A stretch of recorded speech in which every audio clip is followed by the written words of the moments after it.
നമ്മൾ ഇന്ന് പറയാൻ പോകുന്നത് വെക്റ്റർ ഇൻ്റഗ്രേഷൻ. വെക്റ്റർ ഫീൽഡ്സ് ആയിരുന്നു നമ്മൾ മൊഡ്യൂൾ 2 അല്ലേ. അപ്പോൾ അതിൽ വെക്റ്റർ ഇൻ്റഗ്രേഷൻ ആണ് ഇനി വരുന്നത്.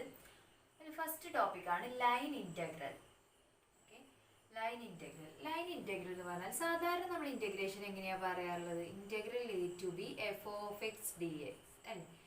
a to b എന്നുള്ള ഈ ഒരു ഇൻ്റർവെല്ലിനകത്ത് നമ്മൾ ഈ ഒരു ഫംഗ്ഷനെ ഇൻ്റഗ്രേറ്റ് ചെയ്തിട്ട് ആൻസർ കാൽക്കുലേറ്റ് ചെയ്യും അല്ലേ.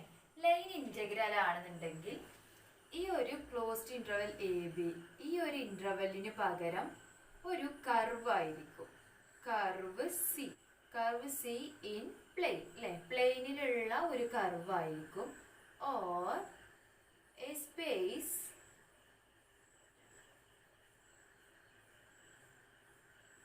described by a parametric equation. Okay,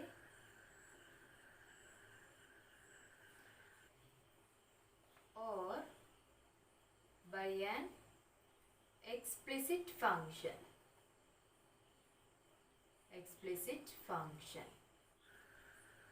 And the integrand is a function g of x, y, z which is bounded in this curve.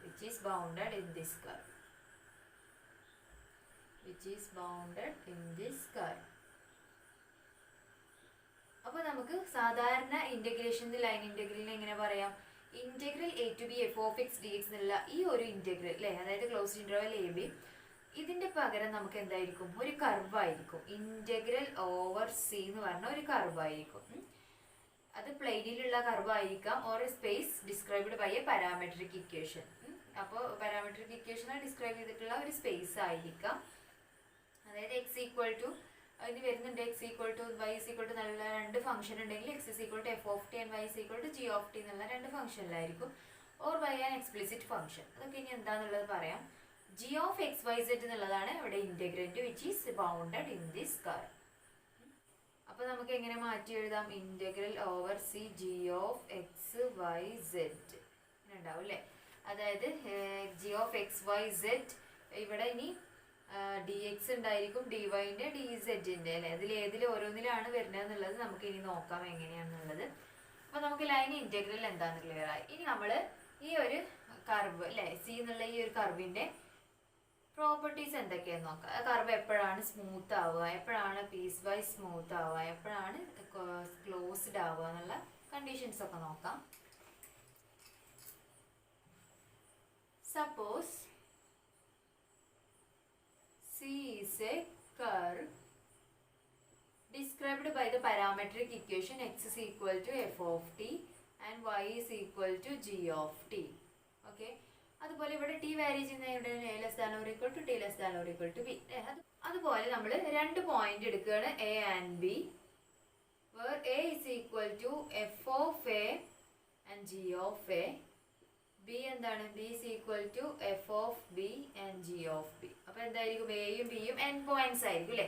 A എന്ന് പറയുന്നത് നമ്മൾ എന്താണ്? F of A. ഈ ഒരു ഫംഗ്ഷനിൽ ടി വാരി ചെയ്യുന്നത് എഫ് ഓഫ് എന്ന് സ്റ്റാർട്ട് ചെയ്തിട്ട് F of A G of A ആണ് വരുന്നത്. ബി എന്ന് പറയുന്നത് F of B G of B എന്നുള്ളതാണ്. അപ്പോൾ നമുക്ക് എനെ എന്ത് വിളിക്കാം? ഇനീഷ്യൽ പോയിന്റ് എന്ന് വിളിച്ചൂടെ അല്ലേ. സ്റ്റാർട്ടിങ് പോയിന്റ് ആണ്, ഇനീഷ്യൽ പോയിന്റ് ആണ്. ബി എന്താണ്? ടെർമിനൽ പോയിന്റ് ആണ് അല്ലേ. ടെർമിനൽ പോയിന്റ് ഓഫ് നമുക്കൊരു കർവ് സി എന്നുള്ളതുണ്ടെങ്കിൽ അതിന്റെ ഇനീഷ്യൽ പോയിന്റ് എയും ഫൈനൽ പോയിന്റ് എന്ന ടെർമിനൽ പോയിന്റ് ആണ് ബി എന്ന് പറയാം അല്ലെ.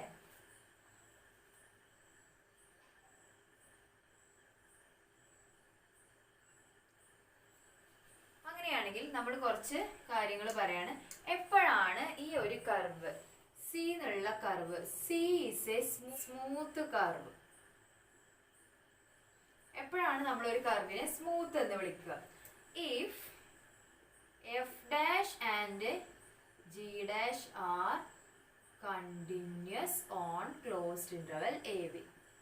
ക്ലോസ്ഡ് ഇന്റർവെൽ എ ബിനകത്ത് എഫ് ഡാഷും ജി ഡാഷും കണ്ടിന്യൂസ് ആണ്. അതുപോലെ ഇനി സി എപ്പോഴാണ് പീസ് വൈസ് സ്മൂത്ത് ആവുക? C is a piecewise smooth. എപ്പോഴാണ് പീസ് വൈസ് സ്മൂത്ത് ആവുക? If it consisting of finite number of smooth curves. ഒരു കർവ് പീസ് ബൈ സ്മൂത്ത് എന്ന് പറയുന്നുണ്ടെങ്കിൽ അതിൽ എന്തുണ്ടായിരിക്കണം, finite number of smooth curves. ഒരുപാട് സ്മൂത്ത് കർവുകൾ ജോയിൻ ചെയ്തപ്പോഴാണ് നമുക്ക് എന്ത് വിളിക്കുക, പീസ് ബൈ സ്മൂത്ത് കർവ്. അതായത് C1 എന്നുള്ളത് ഒരു സ്മൂത്ത് കർവാണ്, C2 എന്നുള്ളത് ഒരു വേറെ സ്മൂത്ത് കർവാണ്, എക്സെട്ര CN എന്നുള്ളത് വേറെ സ്മൂത്ത് കർവ് ആണെന്നുണ്ടെങ്കിൽ സീനെ നമുക്ക് എങ്ങനെ എഴുതാം, C1 union C2 union etcetera union CN അല്ലെ. ഒരുപാട് സ്മൂത്ത് കർവുകൾ ജോയിൻ ചെയ്തിട്ട്, finite number of smooth curves join ചെയ്തിട്ട് ഒരു കർവ് കിട്ടൂല. ആ കർവിനെ നമുക്ക് എന്ത് വിളിക്കാം, piece by smooth curve. Okay, അതുപോലെ ഇനി തേർഡ് കണ്ടീഷൻ നോക്കാം. വരുന്നത് C is a closed curve. എപ്പോഴാണ് നമ്മൾ ഒരു കർവിനെ ക്ലോസ്ഡ് ആണെന്ന് വിളിക്കുക? ഇപ്പൊ ഇതൊരു ക്ലോസ്ഡ് കർവാണ്. ഓക്കെ, ഇതിന്റെ സ്റ്റാർട്ടിംഗ് പോയിന്റ് ഇപ്പൊ ഇവിടുന്ന് സ്റ്റാർട്ട് ചെയ്തു, ഇത് ഇവിടുന്ന് സ്റ്റാർട്ട് ചെയ്തതിന് ശേഷം എന്താണ്, ഈ കർവ് അവിടെ തന്നെ എൻഡ് ചെയ്തു അല്ലെ. അതുപോലെ വേറൊരു കർവ് ഞാൻ വരക്കുക. ഇതെന്താണ്, ഇതും സെയിം ആണ്, ഇവിടുന്ന് സ്റ്റാർട്ട് ചെയ്ത് അവിടെ തന്നെ എത്തി അല്ലെ. അതായത് സ്റ്റാർട്ടിംഗ് പോയിന്റ് എയും ബിയും എന്താണ് ഇവിടെ ഈക്വൽ ആണ്. ഇവിടെ ആണെന്നുണ്ടെങ്കിലോ എയും ബിയും ഈക്വൽ ആണ്. അപ്പൊ നമ്മൾ ഒരു കർവ് സി എന്നുള്ള ഒരു കർവിനെ ക്ലോസ്ഡ് ആണെന്ന് വിളിക്കണമെന്നുണ്ടെങ്കിലുള്ള കണ്ടീഷൻ എന്താണ്, ഈ എ ഈക്വൽ ടു ബി അല്ലെ. എയും ബിയും എന്തായാൽ മതി, ഈക്വൽ ആയാൽ മതി. ഇനി ഇതിൽ തന്നെ നമുക്ക് ഒരു കണ്ടീഷനും കൂടെ പറയാം.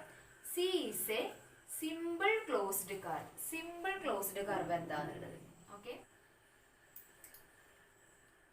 C is a simple closed curve. Simple closed curve ആണെന്നുണ്ടെങ്കിൽ എയും ബിയും ഈക്വൽ ആവണം.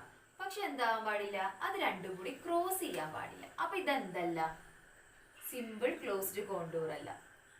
ഓക്കെ, അപ്പൊ കാരണം എന്താണ്, ഇത് രണ്ടും ഇത് കട്ട് ചെയ്ത് പോകുന്നുണ്ട് അല്ലെ, ഇത് ഇതിനെ ക്രോസ് ചെയ്തിട്ട് പോകുന്നുണ്ട്. കണ്ടോ, എയും ബിയും ഈക്വൽ ആണെന്നുണ്ടെങ്കിലും പക്ഷെ ഇത് ഇതിനെ ക്രോസ് ചെയ്യുന്നുണ്ട്. ഈ രണ്ട് കർവുകൾ തമ്മിൽ ക്രോസ് ചെയ്ത് പോകുന്നു. പക്ഷെ ഇവിടെ എന്താണ്, ഇത് ക്രോസ് ചെയ്യുന്നൊന്നുമില്ല, കറക്റ്റ് അവിടെ എത്തുന്നുണ്ട്. അപ്പൊ ഇതെന്താണ്, ഒരു സിമ്പിൾ ക്ലോസ്ഡ് കർവാണ്. Simple closed curve. പക്ഷെ ഇതെന്താണ്, ക്ലോസ്ഡ് കർവാണ്. ഓക്കെ, അപ്പൊ C is a simple closed കർവും ക്ലോസ്ഡ് കർവും തമ്മിലുള്ള വ്യത്യാസം മനസ്സിലായില്ലേ. സി ക്ലോസ്ഡ് കർവ് എന്ന് പറഞ്ഞാൽ എയും ബിയും ഇനീഷ്യൽ പോയിന്റും ടെർമിനൽ പോയിന്റും ഈക്വൽ ആയാൽ മതി. പക്ഷെ സിമ്പിൾ ക്ലോസ്ഡ് കർവ് ആകുമ്പോൾ ഇനീഷ്യൽ പോയിന്റും ടെർമിനൽ പോയിന്റും ഈക്വൽ ആവും വേണം. അതുപോലെ തന്നെ കർവുകൾ തമ്മിൽ എന്ത് ചെയ്യാൻ പാടില്ല, ക്രോസ് ചെയ്യാൻ പാടില്ല. ഓക്കെ, അപ്പൊ എന്താണ്, if A equal to B and does not cross the curves, does not cross itself. If a equal to b and curves does not cross itself. അപ്പൊ നമ്മൾ എന്തെടുത്തു, ഫസ്റ്റ് സി എന്നുള്ളത് ഇന്റഗ്രേഷന്റെ പാത്താണ് എടുത്തു അല്ലെ. C is a path of integration and A and B are, A എന്നുള്ളത് initial പോയിന്റും and B എന്നുള്ളത് ടെർമിനൽ പോയിന്റും ആക്കി എടുത്തു. അങ്ങനെയാണെങ്കിൽ സിന്റെ കുറച്ച് പ്രോപ്പർട്ടിയാണ് പറഞ്ഞത്. നമ്മൾ സി എന്നുള്ള കർവ് നമ്മൾ എപ്പോഴാണ് സ്മൂത്ത് ആണെന്ന് പറയാം, എപ്പോഴാണ് ഒരു കർവ് സ്മൂത്ത് ആണെന്ന് പറയാം, എഫ് ഡാഷും ജി ഡാഷും കണ്ടിന്യൂസ് ആവണം. ഓക്കെ, ക്ലോസ്ഡ് ഇന്റർവെൽ എബിനകത്ത് എഫ് ഡാഷും ജി ഡാഷും കണ്ടിന്യൂസ് ആവണം. അതുപോലെ പീസ് ബൈ സ്മൂത്ത് എന്ന് പറഞ്ഞാൽ ഒരുപാട് സ്മൂത്ത് കർവുകൾ, ഫൈനൈറ്റ് നമ്പർ ഓഫ് സ്മൂത്ത് കർവുകൾ ജോയിൻ ചെയ്താൽ നമുക്ക് എന്ത് കിട്ടും, പീസ് ബൈ സ്മൂത്ത് കർവ് കിട്ടും. അതുപോലെ ഒരു കർവ്, ആ പാത്ത് ഓഫ് ഇന്റഗ്രേഷൻ എപ്പോഴാണ് നമ്മൾ സിമ്പിൾ ക്ലോസ്ഡ് എന്ന് പറയാം, എപ്പോഴാണ് ക്ലോസ്ഡ് ആണെന്ന് പറയാം. ഇനീഷ്യൽ പോയിന്റും ടെർമിനൽ പോയിന്റും ഈക്വൽ ആണെന്നുണ്ടെങ്കിൽ ക്ലോസ്ഡ് എന്ന് പറയും. ഇനീഷ്യൽ പോയിന്റും ടെർമിനൽ പോയിന്റും ഈക്വൽ ആവും ചെയ്യും. കർവുകൾ തമ്മിൽ പരസ്പരം എന്ത് ചെയ്യാതിരിക്കുക, കൂട്ടിമുട്ടാതിരിക്കുക, ക്രോസ് ചെയ്യാതിരിക്കുക. അങ്ങനെ ആവുമ്പോൾ നമുക്ക് അത് എന്താന്ന് പറയാം, ക്ലോസ്ഡ് കർവ്സ് എന്ന് പറയാം. ഓക്കെ, അപ്പൊ ലൈൻ ഇന്റഗ്രലിന്റെ പാത്തിന്റെ പ്രോപ്പർട്ടീസ് ആണ് ഇപ്പൊ പറഞ്ഞത്. ഇനി നമുക്ക് ലൈൻ ഇന്റഗ്രൽസ് ഒരു പ്ലെയിനിൽ എങ്ങനെ വരും, അതിന്റെ ഡെഫിനിഷനിലേക്ക് നമ്മൾ എത്തുന്നതിന് മുമ്പ് കുറച്ച് കാര്യങ്ങൾ പറയാനുണ്ട്. അപ്പൊ നമുക്ക് line integrals in the plain എങ്ങനെയാണ് നോക്കാം, ഡെഫിനിഷൻ. അപ്പൊ ഡെഫിനിഷനിലേക്ക് വേണ്ടിയിട്ടുള്ള സ്റ്റെപ്പുകളാണ് ഞാൻ ഈ എഴുതിയിട്ടുള്ളത്. അപ്പൊ ആദ്യം നമുക്ക് ഈ പിക്ചർ നോക്കാം. ഓക്കെ, ഇവിടെ നമ്മൾ ഇതൊക്കെ സെക്കൻഡ് സെമ്മിൽ പഠിച്ച കാര്യങ്ങൾ തന്നെയാണ് കേട്ടോ. നോം എന്താണ്, അതുപോലെ പാർട്ടീഷൻ എന്താണ് എന്നുള്ളതൊക്കെ പഠിച്ച കാര്യമാണ്. അപ്പൊ അതിന്റെ ചെറിയൊരു ലൈൻ ഇന്റഗ്രലിനെ എങ്ങനെ ഇത് അപ്ലൈ ചെയ്യാന്നുള്ളത് നമുക്ക് നോക്കാം. അപ്പൊ ഫസ്റ്റ് നമ്മൾ എന്ത് ചെയ്തു, ആദ്യം ഒരു പാത്ത് വരച്ചു അല്ലേ. അതായത് പാത്ത് ഓഫ് ഇന്റഗ്രേഷൻ എന്ന് പറയുന്നതാണ് നമ്മളുടെ കർവ്, അതായത് സി അല്ലെ. എ ടു ബി എന്നുള്ളത് ഇനീഷ്യൽ പോയിന്റ് എയും ടെർമിനൽ പോയിന്റ് ബിയും ആയിട്ടുള്ള കർവ് സി വരച്ചു നമ്മൾ, പാത്ത് ഓഫ് ഇന്റഗ്രേഷൻ. അതിൽ നമ്മൾ എന്ത് ചെയ്തു, ഫസ്റ്റ് ഒരുപാട് സ്പ്ലിറ്റ് ചെയ്തു അതിനെ അല്ലെ, ഒരുപാട് ആർക്കുകളായിട്ട്. ഫസ്റ്റ് എന്താ പറയുന്നത്, Z is equal to g of xy be a defined in some region contains the smooth curve C defined by x is equal to f of t and y is equal to g of t. അപ്പോൾ നമ്മൾ ആദ്യം C എന്നുള്ള curve define ചെയ്തു. C എന്നുള്ള parameterized by the curve x is equal to f of t and y is equal to g of t. Okay, എന്നിട്ട് നമ്മൾ എന്ത് ചെയ്തു? Divide C into n sub arc. പിന്നെ നമ്മൾ എന്ത് ചെയ്തു? ഈ ഒരു C എന്നുള്ളതിനെ n സബ് ആർക്ക് ആയിട്ട് ഡിവൈഡ് ചെയ്തു. ഇങ്ങനെ ഓരോ ടേമുകളായിട്ട് നമ്മൾ ഡിവൈഡ് ചെയ്തു അല്ലേ? കട്ട് ചെയ്ത് കൊടുത്തിട്ടുണ്ട്. C എന്നുള്ളതിനെ നമ്മൾ എന്താക്കി എടുത്തു? n സബ് ആർക്ക് ആയിട്ട് ഡിവൈഡ് ചെയ്തു. ഓക്കെ, അതിന് ഓരോന്നിന് നമ്മൾ ലെങ്ത് കൊടുത്തിട്ടുള്ളത് ഡെൽറ്റ എസ് കെ എന്നാണ്. ഓക്കെ, അപ്പോൾ ഇവിടെ തൊട്ട് ഇതുവരെ ഈ ഒരു ഡിസ്റ്റൻസ് നമ്മൾ എന്താ പറയുക? Delta S K. ഓക്കെ, അതുപോലെ ഇത് എന്താണ്? Delta S K, delta S K. അപ്പോൾ ആ ഓരോ ഇന്റർവെല്ലുകൾ തമ്മിലുള്ള ലെങ്ത് എന്താണ്? Delta S K. ഓക്കെ, ഇപ്പൊ നമ്മൾ ഇതിനെ S1, S2, S3 എക്സെട്ര അങ്ങനെ എടുക്കുകയാണെന്നുണ്ടെങ്കിൽ അത് തമ്മിലുള്ള ഡിസ്റ്റൻസ് എന്ത് വരും? Delta S1, delta S2, delta S3 etcetera അങ്ങനെ പോകും. ഓക്കെ, അപ്പോൾ നമ്മൾ അങ്ങനെ ഡിവൈഡ് ചെയ്തു സീനെ. അപ്പൊ നമ്മൾ നെക്സ്റ്റ് എടുക്കുന്നത് എന്താ? നോം പി. ഓക്കെ, നോം പി എന്ന് പറഞ്ഞാൽ എന്താണ്? നമ്മൾ ഓരോന്നും എടുത്തിട്ടുണ്ട് അല്ലേ? ഇവിടെ S1, S2, S3 എക്സെട്ര അങ്ങനെ SK എത്രയോ ഉണ്ട്, അത് വരെ ഉണ്ട്. അപ്പൊ അതിലൊക്കെ മാക്സിമം, അതായത് നമുക്ക് എന്ത് പറയാം? Maximum of delta S1, delta S2, delta S3, delta etcetera SK. അപ്പൊ നമുക്ക് നോം പിനെ എങ്ങനെ നമുക്ക് എങ്ങനെ എഴുതാം? നോം പിനെ നോം P is equal to maximum of delta S1, delta S2, etc. delta S. Okay, ഇതാണ് നോം പി എന്ന് പറഞ്ഞാൽ. നോം P is the maximum of delta S1, delta S2, delta S. ഇതാണ് സബ് ആർക്കുകളുടെ മാക്സിമം. ഓക്കെ, അതാണ് നോം എന്നുള്ളതുകൊണ്ട് ഉദ്ദേശിക്കുന്നത്. ഇനി നാലാമത്തെ പോയിന്റ് എന്താ നോക്കൂ. Choose a sample point X K star Y K star in each sub arc. അപ്പൊ നമ്മൾ എന്ത് ചെയ്തു? ഓരോ സബ് ആർക്കൊന്നും, ഇപ്പൊ ഇതാണ് ഫസ്റ്റ് ആർക്ക് ഡെൽറ്റ S1 എന്നുണ്ടെങ്കിൽ അതിന്റെ ഇടയിൽ നിന്ന് ഒരു പോയിന്റ് എടുത്തു xk1. അപ്പോൾ xk1 എന്ന് പറഞ്ഞാൽ S1 സ്റ്റാർ y1 സ്റ്റാർ, അടുത്തത് S2 star x2 star y2 star. അങ്ങനെ ഞാൻ ഒരു xk star yk star suppose select ചെയ്തതാണ് ഡെൽറ്റ SKന്റെ ഇടയിൽ നിന്നായിട്ട്. ഓക്കെ, അങ്ങനെ സെലക്ട് ചെയ്തു. ലാസ്റ്റ് എന്താണ്? അങ്ങനെയാണെങ്കിൽ നമുക്ക് മൂന്ന് തരത്തിലുള്ള സമ്മുകൾ ഫോം ചെയ്യും. Sigma k equal to 1 to n g of X K star Y K star delta X K അല്ലേ? കാരണം നമ്മുടെ ഫംഗ്ഷൻ എന്താണ്? g ഓഫ് എക്സ് വൈ ആണ്. അപ്പൊ നമ്മൾ ആ ചൂസ് ചെയ്ത പോയിന്റ്, ആ sample point g of X K star Y K star എന്നുള്ള point delta X k. X ആക്സിസിൽ നമുക്ക് ഒരു ചേഞ്ച് തരും ഡെൽറ്റ എക്സ് കെ. ആ ഒരു സമ്മ് ഫോം ചെയ്യും. അതുപോലെ വൈ ആക്സിസിന്റെ എന്താ വരിക? Sigma k equal to 1 to n g of X K star Y K star എന്ത് വരും? ഡെൽറ്റ വൈ കെ എന്ന് വരും അല്ലേ? വൈ കെ എന്നുള്ള ഇവിടെ വരുന്ന ചേഞ്ച്, വൈയിൽ വരുന്ന ചേഞ്ച് വരും. അതുപോലെ വേറൊരു സമ്മ് ഉണ്ടായിരിക്കും. ഏതാണ് വരിക? സബ്ബാർക്കുകൾ തമ്മിൽ അല്ലേ? Sigma k equal to 1 to n g of X K star Y K star delta S K. Okay, അപ്പോൾ ഇത്രയും കാര്യങ്ങൾ നമ്മൾ ഡെഫിനിഷനിലേക്ക് കടക്കുന്നതിന് മുമ്പ് നമുക്ക് അറിയണം. എന്നിട്ട് ഫസ്റ്റ് നമ്മൾ എന്ത് ചെയ്തു? z is equal to g of xy എന്നുള്ള ഒരു ഫംഗ്ഷൻ ഡിഫൈൻ ചെയ്തു. അവിടെ c എന്നുള്ള പാത്ത് ഓഫ് ഇന്റഗ്രേഷൻ എങ്ങനെയാണ് നമ്മൾ എഴുതിയിട്ടുള്ളത്? x is equal to f of t and y is equal to g of t എന്നുള്ളതാണ്. അതുപോലെ എന്നിട്ട് നമ്മൾ എന്ത് ചെയ്യണം? c എന്നുള്ള ഇന്റഗ്രേഷൻ, പാത്ത് ഇന്റഗ്രേഷനെ നമ്മൾ എന്ത് ചെയ്യണം? ഓരോ കട്ടാക്കിയിട്ട് ഓരോ എന്ത് ചെയ്യണം? ഓരോ സബ് ആർക്കുകളാക്കുകയാണ് അല്ലേ? n സബ് ആർക്കുകളാക്കുകയാണ്. അങ്ങനെ നമ്മൾ എന്ത് ചെയ്തു? അതിൽ മാക്സിമം വാല്യൂ എന്നുള്ളതിനാണ് നമ്മൾ നോം സെലക്ട് ചെയ്യുക. ഓരോ സബ് ആർക്കുകളിലും ഏതാണോ ലെങ്ത് മാക്സിമം വരുന്നത് അതിനെ നമ്മൾ എന്ത് ചെയ്തു? നോം പി എന്ന് സെലക്ട് ചെയ്തു. പിന്നെ നമ്മൾ അതിന്റെ ഓരോ ഇന്റർവെല്ലും ഓരോ സബ് ആർക്കിന്റെ ഇടയിൽ നിന്ന് ഒരു point, sample point X K star Y K star choose ചെയ്തു. ലാസ്റ്റ് നമുക്ക് മൂന്ന് സം ഫോം ചെയ്യും അല്ലേ? അതായത് ഏതൊക്കെയായിരുന്നു? എക്സിൽ വരുന്ന ചേഞ്ച്, വൈയിൽ വരുന്ന ചേഞ്ച്, അതുപോലെ തന്നെ നമ്മളുടെ സബ് ആർക്കിൽ വരുന്ന ചേഞ്ച്. ഇങ്ങനെ മൂന്ന് തരത്തിലുള്ള സമ്മേഷൻ ഫോം ചെയ്യും. ഇനി നമുക്ക് ഡെഫിനിഷൻ നോക്കാം. ഇതെല്ലാം കൂടെ വെച്ചിട്ടാണ് ഡെഫിനിഷൻ വരുന്നത്. ഡെഫിനിഷൻ നോക്കാം. അപ്പോൾ ഡെഫിനിഷൻ നോക്കാം. Let g be a function of two variable x and y defined on a region of the plane containing a smooth curve C.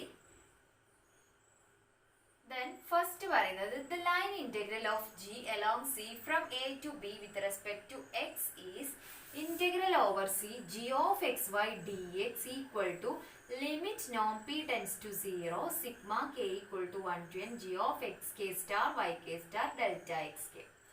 അപ്പോൾ ഇവിടെ ഡെഫിനിഷൻ ഫസ്റ്റ് എന്താ ഡെഫിനിഷൻ പറയുന്നത്? ജി എന്നുള്ളത് എന്താണ്? ഫംഗ്ഷൻ ഓഫ് ടു വേരിയബിൾ ആണ്, അതായത് G of X Y, and C is a path of integration which is smooth അല്ലെ, അത് തന്നിട്ടുണ്ട്.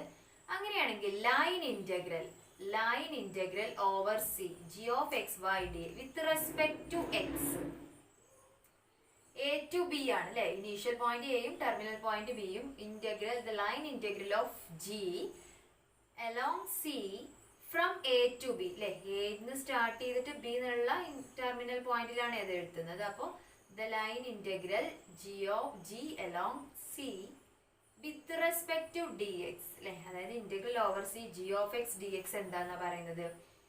ലിമിറ്റ് നോൺ P tends to 0 sigma K equal to 1 to n. നമ്മൾ പറഞ്ഞു 3 സമ്മേഷൻ ഉണ്ട് എന്ന് പറഞ്ഞു അല്ലെ, അതായത് എക്സിൽ വരുന്ന വേവ് ചേഞ്ച്, വൈയിൽ വരുന്നത്, സബ് ആർക്കിൽ വരുന്നത്. അപ്പൊ വിത്ത് റെസ്പെക്ട് ടു എക്സിൽ ചെയ്യുമ്പോൾ നമുക്ക് സമ്മേഷൻ എങ്ങനെ കൊടുത്താൽ മതി?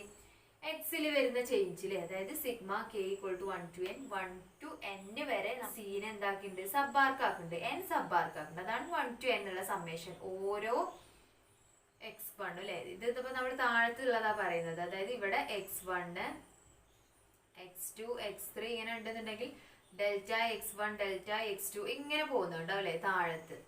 അപ്പൊ അതിന്റെ സമ്മേഷനാ പറയുന്നത്. അവിടെ നമ്മൾ സബ് ആർക്കിന്റെ അകത്ത് ഓരോ, ഇത് ഫസ്റ്റ് അല്ലെ, S1ഉം S2ഉം S3 S4 ഇങ്ങനെ ആയിരിക്കും പോകുക. അപ്പൊ ഇത് തമ്മിൽ എന്തായിരിക്കും? x1ന്റെ x2ന്റെ ഇടയിൽ first എന്തുണ്ടായിരിക്കും? Delta S1 delta S2 ഇങ്ങനെ ഉണ്ടായിരിക്കും അല്ലെ. അപ്പൊ നമുക്ക് ഇതിന്റെ അകത്ത് ഓരോ പോയിന്റ് ആണ് എന്തുവരെ, ഇത് എന്തുവരെ? x1 സ്റ്റാർ y1 സ്റ്റാർ, ഇത് x2 സ്റ്റാർ y2 സ്റ്റാർ. അപ്പൊ ഇതിന്റെ അകത്ത് ഓരോന്നുണ്ടായിരിക്കും. അപ്പൊ ഇതിന്റെ സമ്മ അല്ലെ, delta x1 delta x2 etcetera delta xk. അതുപോലെ തന്നെ ഇത് ഓരോന്നിന്റെയും സമ്മ x1 സ്റ്റാർ x2 സ്റ്റാർ എന്ന് പറഞ്ഞാൽ ജി ഓഫ് ആ ഫംഗ്ഷൻ അതാണ്. അപ്പൊ അതിന്റെ ഓരോ എല്ലാതും കൂടെ ആഡ് ചെയ്തത്. അതിൽ നമ്മൾ എന്ത് ചെയ്യാണ്? നോൺ പി ടെൻസ് ടു 0 ലിമിറ്റ് കൊടുക്കുകയാണ്, നോൺ പി ടെൻസ് ടു 0. ഇതിനി ഡിസ്ക്രൈബ് ചെയ്യേണ്ട, ഇതൊക്കെ നമ്മൾ സെക്കൻഡ് സെമ്മിൽ ഒരുപാട് പഠിച്ച കാര്യങ്ങളാണ്. ഇത് എങ്ങനെയാണ് പാർട്ടീഷൻ ആയിട്ട് സ്പ്ലിറ്റ് ചെയ്തിട്ട് റീമാൻ സമ്മോ റീമാൻ ഇന്റഗ്രൽ ഒക്കെ വരിക എന്നുള്ളത് പറഞ്ഞ കാര്യം തന്നെ ആയിരുന്നു. പ്രീവിയസ് ക്ലാസ്സിലൊക്കെ നമ്മൾ പഠിച്ചതാണ് കേട്ടോ. അപ്പോൾ അതുകൊണ്ട് ഇനി അതിലേക്ക് കൂടുതൽ പോകുന്നില്ല. അപ്പോൾ ഇങ്ങനെയാണ് നമ്മൾ ഇന്റഗ്രേഷൻ വരുന്നത്. ക്ലിയർ ആയില്ലേ? അപ്പൊ അതുപോലെ ഇനി നമുക്ക് സെക്കൻഡ് എങ്ങനെ പറയാം? സെക്കൻഡ് ഡെഫിനിഷൻ ഇത് തന്നെ പറയാം. The line integral of g along c from a to b with respect to y. With respect to y ആണെന്നുണ്ടെങ്കിൽ നമുക്ക് എങ്ങനെ എഴുതാം? With respect to y is g of x y dy എന്ന് കൊടുക്കാം അല്ലെ. dy എന്ന് പറഞ്ഞാൽ ലിമിറ്റ് നോൺ P tends to 0 sigma k equal to ഇതൊക്കെ തന്നെ വരും. ഇവിടെ എന്ത് വരും? ഡെൽറ്റ yk അല്ലെ. അതുപോലെ ഇനി എന്ത് വരും? The line integral of g along c from a to b with respect to ഒന്നും കൂടെ ഉണ്ട് അല്ലെ, സബ് ആർക്കിന്റെ കൂടെ വരുന്നുണ്ട്. അതായത് with respect to S, with respect to arc length S അല്ലെ. എസിന്റെ നമുക്ക് എങ്ങനെ എഴുതാം? S is equal to integral over C G of X Y D S, G of X K star Y K star into delta S K വരുന്ന വ്യത്യാസം. Clear ആയില്ലേ? അപ്പൊ ഇനി ഇതില് പ്രോബ്ലം നമുക്ക് എങ്ങനെ ചെയ്യുന്നു എന്നുള്ളതിന്റെ മെത്തേഡാണ് കേട്ടോ. Method of evaluation. First curve defined by parametrically. നമ്മൾ എങ്ങനെയാണ് സി എന്നുള്ള ഒരു സ്മൂത്ത് കർവ് അല്ലെ, C is a smooth curve. Suppose C is a smooth curve defined by x is equal to F of T and Y is equal to G of t, where a less than or equal to t less than or equal to B ആണ് അല്ലെ. അപ്പൊ നമ്മൾ ഈ മെത്തേഡിൽ first എന്താ ചെയ്യുന്നത്? X Y S എന്നുള്ള ഈ മൂന്നെണ്ണത്തിന് നമ്മൾ റീപ്ലേസ് ചെയ്യണം. എങ്ങനെ റീപ്ലേസ് ചെയ്യാം? D X D Y D S എന്ന് പറഞ്ഞിട്ട് ഈ ഡിഫറൻഷ്യലിലേക്ക് കൺവേർട്ട് ചെയ്യണം. അതായത് ഡി എക്സ് എന്ത് വരും? D X equal to F dash of T D T അല്ലെ. അതുപോലെ ഡി വൈയോ, ഡി വൈ എന്ന് പറഞ്ഞാൽ F G dash of T D T ഇത് വരും. അതുപോലെ ഡി എസ് ഉണ്ട്. ഡി എസ് എന്ന് പറഞ്ഞാൽ എസ് എന്തായിരുന്നു? എസ് എന്ന് പറഞ്ഞാൽ ആർക്ക് ലെങ്ത് ആയിരുന്നു അല്ലെ. ആർക്ക് ലെങ്ത് നമ്മൾ സബ് ആർക്ക് എടുത്തിരുന്നത് ആർക്ക് ലെങ്ത്. അതായത് ഡി എസ് എന്ന് പറഞ്ഞാൽ അപ്പൊ എന്താണ്? Differential of arc length. അത് നമ്മൾ എങ്ങനെ എഴുതുക വെച്ചാൽ root of F dash of T whole square plus G dash of T whole square D T. ഇതാണ് ഡി എസ് വരുന്നത്. അപ്പൊ നമ്മൾ ഈ മെത്തേഡിൽ ആദ്യം എക്സ് വൈ എസിനെ റീപ്ലേസ് ചെയ്തിട്ട് D X D Y D S ആക്കും. ഡി എക്സ് എന്ന് പറഞ്ഞാൽ F dash of T D T and d Y എന്ന് പറഞ്ഞാൽ g dash of T D t. D S എന്ന് പറഞ്ഞാൽ arc length differential of arc length. That is equal to root of F dash of T whole square plus G dash of T whole square D T എന്ന് എഴുതാം. അപ്പോൾ നമുക്ക് integral over C G of X Y d എക്സിനെ എങ്ങനെ എഴുതാം? Equal to integral A to B G of X y. G of X എന്താണ് ഇപ്പോൾ? X എന്ന് പറയുന്നത് എഫ് ഓഫ് ടി അല്ലേ, വൈ എന്ന് പറഞ്ഞാൽ ജി ഓഫ് ടി. ഡി എക്സിന്റെ പ്ലേസിൽ എന്ത് കൊടുക്കാം? F dash of T D T അല്ലെ, F dash of T D t. അതുപോലെ integral over C G of X Y D Y എങ്ങനെ എഴുതാം? D Y is equal to integral A to B G of അല്ലെ, നമ്മൾ integral over C integral A to b ആയി മാറും, കാരണം നമ്മൾ parameter ടിയിലാണ് കൊടുക്കുന്നത് അല്ലെ. ഇവിടെ g of T f of T G of t എന്നാക്കി. അപ്പൊ നമ്മളുടെ എഫ് ഓഫ് ടി എന്നുള്ള ഫംഗ്ഷൻ ഏത്? ടി ഏതാ പാരാമീറ്റർ? എ ടു ബി ആണ്. അപ്പൊ നമുക്ക് integral A to B G of F of T, ഇവിടെ അതുപോലെ തന്നെ എഴുതാം, G of F of T G of T F dash of T D Y എന്ന് പറഞ്ഞാൽ എന്താണ്? ഡി വൈ എന്ന് പറഞ്ഞാൽ F G dash of T D T എന്നാണ് അല്ലെ, G dash of T D T എന്ന് എഴുതാം. ക്ലിയർ? അതുപോലെ integral over C G of X Y D S എങ്ങനെ എഴുതാം? Integral over C G of X Y D S എന്ന് പറഞ്ഞാൽ ഇവിടെ ഡി എസ് വരുന്നതെങ്കിൽ എന്ത് വരും? Integral A to B G of F of T into G of T G dash of T D ടിക്ക് പകരം എന്ത് വരും? Root of F dash of T whole square plus G dash of T whole square into D T അല്ലേ, ഇത് വരും D S എന്ന് വരും അല്ലേ. അതായത് ഇതൊരു root of valuation curve defined by parametrically. ഇനി അടുത്തത്, അപ്പൊ ഇതാണ് കർവ് ഡിഫൈൻഡ് ബൈ പാരാമെട്രിക്കൽ. എങ്ങനെ നമുക്ക് പ്രോബ്ലം ചെയ്യാന്നുള്ളത് ഇങ്ങനെ ചേഞ്ച് ചെയ്യാം. ഓക്കെ, എക്സും വൈയും എസിനെയും നമ്മൾ എന്ത് ചെയ്തു? അതിന്റെ ഡിഫറൻഷ്യലിക്ക് കൺവേർട്ട് ചെയ്തിട്ട് അങ്ങനെ പ്രോബ്ലം ചെയ്യാം. ഇനി അടുത്തത് പറയുന്നത് മെത്തേഡ് ഓഫ് ഇവാലുവേഷനിൽ curve defined by an explicit function. അപ്പൊ ഞാൻ പറഞ്ഞിരുന്നു ഫസ്റ്റ് നമ്മൾ സി എന്നുള്ള കർവ് ഒന്നെങ്കിൽ എന്താവാം? ഒരു പ്ലെയിൻ ആവാം അല്ലെ, അല്ലെങ്കിൽ എന്താവാം? ഒരു space parametric equation X is equal to F of T and Y is equal to G of T, or C is an explicit function എന്ന് പറഞ്ഞത് അല്ലെ. അപ്പോൾ ഈ സി എന്ന് പറയുന്നത് എക്സ്പ്ലിസിറ്റ് ഫംഗ്ഷൻ ആണെന്ന് വിചാരിക്കുക. അതായത് C is defined by an explicit function y is equal to f of x. അതായത് c is defined by an explicit function y is equal to f of x. Then അങ്ങനെയാണെങ്കിൽ നമ്മൾ ഇവിടെ replace ചെയ്യുക, dy is equal to f dash of x dx എന്ന് എഴുതാം അല്ലെ. അതുപോലെ ds നെ എങ്ങനെ എഴുതാം? ds is equal to X ഇല്ല അവിടെ അല്ലെ, Y is equal to F of X എന്നുള്ളതാണ് ഫംഗ്ഷൻ. അപ്പൊ നമുക്ക് എന്ത് ചെയ്യാം? ഡി വൈ എന്നുള്ളത് F dash of X D X ആണ് എഴുതുന്നത്. അതെന്ന് എഴുതാം അല്ലെ, D Y is equal to F dash of X D X. അതുപോലെ ഡി എസ് എന്ത് വരും? 1 plus F dash of X whole square D X വരും. ഇതാണ് എക്സ്പ്ലിസിറ്റ് ഫംഗ്ഷനിൽ നമ്മൾ ചേഞ്ച് വരുത്തുന്നത്. ഓക്കെ, അപ്പൊ നമുക്ക് എങ്ങനെ എഴുതാം? Integral over C G of X Y D X equal to എങ്ങനെ വരും? Integral A to B G of X. അതുപോലെ തന്നെ അല്ലെ, വൈ എന്താ ചേഞ്ച് വന്നത്? വൈ എന്ന് പറഞ്ഞാല് എഫ് ഓഫ് എക്സ് അല്ലെ, Y F of X D X എന്നുള്ളതിന്റെ പ്ലേസിൽ എന്താ എഴുതാം? അതുപോലെ തന്നെ എഴുതാം അല്ലെ, ഡി എക്സ് തന്നെ എഴുതാം. അതുകൊണ്ട് ഡി എക്സ് തന്നെ എഴുതാം നമുക്ക്. അതുപോലെ integral over C G of X Y D Y എങ്ങനെ എഴുതാം? That is equal to integral A to B G of X. Y എന്ന് പറഞ്ഞാൽ എന്താണ്? F of X. D Y എന്ന് പറഞ്ഞാൽ എന്താണ്? ഡി വൈ ഇപ്പൊ നമ്മൾ എഴുതിയിട്ടുണ്ട് F dash of X D X ആണ് അല്ലെ, F dash of X D X ആണെന്ന് എഴുതാം. അപ്പൊ integral over C G of X Y D എക്സിൽ ചെയ്യുമ്പോൾ എക്സ് അതുപോലെ തന്നെ എഫ് ഓഫ് എക്സ് എന്നാണ്, വൈ അത് അതുപോലെ എഴുതി, ഡി എക്സ് നമ്മൾ അതുപോലെ തന്നെ എഴുതി കൊടുത്തു. Y is equal to F of X മാത്രമാണ്, എക്സിൽ ഫംഗ്ഷൻ ഇല്ല, അതുകൊണ്ട് നമ്മൾ അതുപോലെ എഴുതി കൊടുത്തു. പിന്നെ അതുപോലെ integral over C G of X Y D Y എന്ന് പറഞ്ഞാൽ integral A to B G of X F of X D Y എന്ന് പറഞ്ഞാൽ എന്താണ്? F dash of X D X ആണ്. അതുപോലെ ഇതുപോലെ ഡി എസിൽ കൊടുക്കുക അല്ലെ, integral over C G of X Y D S കൊടുക്കാം. ഡി എസ് എന്ന് പറഞ്ഞാൽ എന്ത് വരും? D S equal to integral A to B G of X F of X into F dash of D എക്സിന് പകരം എന്ത് വരും? ഡി എസ് എന്താണ്? Root of 1 plus F dash of X whole square. അപ്പൊ ഇങ്ങനെയാണ് ഈ മെത്തേഡിൽ ഇവാലുവേറ്റ് ചെയ്യുന്നത്. ക്ലിയർ ആയില്ലേ? സി എന്നുള്ളത് ഒരു പ്ലെയിൻ ആയിക്കോട്ടെ, അല്ലെങ്കിൽ സി എന്നുള്ളത് ഒരു സ്പേസ് ആയിക്കോട്ടെ, അല്ലെങ്കിൽ സി എന്നുള്ളത് ഒരു എക്സ്പ്ലിസിറ്റ് ഫംഗ്ഷൻ ആയിക്കോട്ടെ, എങ്ങനെ പ്രോബ്ലം ചെയ്യാന്നുള്ളത് ക്ലിയർ ആയില്ലേ? അപ്പോൾ നമുക്ക് പ്രോബ്ലം അടുത്ത ക്ലാസ്സിൽ